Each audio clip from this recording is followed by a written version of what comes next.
বিশ্বকাপ এলেই ছাদে ছাদে ভিনদেশি পতাকা। ব্রাজিল আর্জেন্টিনা তর্কের খাতিরে জমলেও আক্ষেপটা লাল সবুজ ঘিরে। সে আক্ষেপ মেটাতে পারেন বাংলার নারীরা। এশিয়ান কাপ শুধু এশিয়ান শ্রেষ্ঠত্বের মানদণ্ড নয়, অঘোষিত বাছাই পর্ব বিশ্বকাপ আর লস অ্যাঞ্জেলেস অলিম্পিকেরও বাংলার নারীদের সামনে সুযোগ নিজেদের আকাশটা আরও বড় করার। বাছাই পর্ব থেকে প্রথম দল হিসেবে এশিয়ান কাপ নিশ্চিত করেছে বাংলাদেশ। স্বাগতিক অস্ট্রেলিয়া সহ সবশেষ আসরের ফলাফলের বিবেচনায় জায়গা পেয়েছে আরও 4 দল, যাদের মধ্যে র্যাঙ্কিংয়ে যোজন যোজন পিছিয়ে আফেইদা খন্দকারের দল।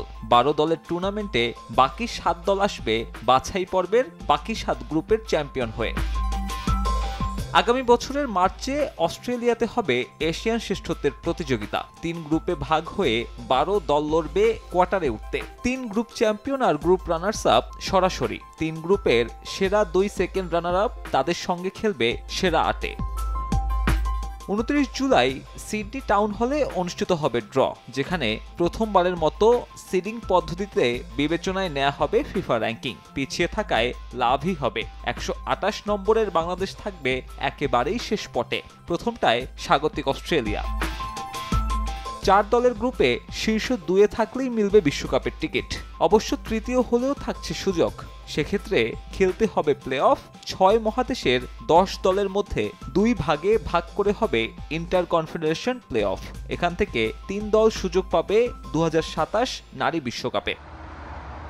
বিশ্বকাপে না হলে অলিম্পিকেও খেলার সুযোগ রয়েছে।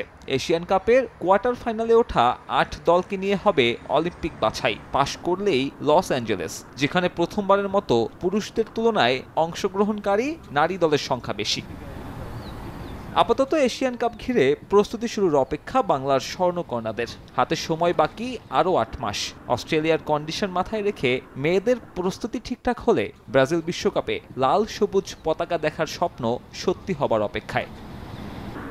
সাব্বির মিথুন, সময় সংবাদ।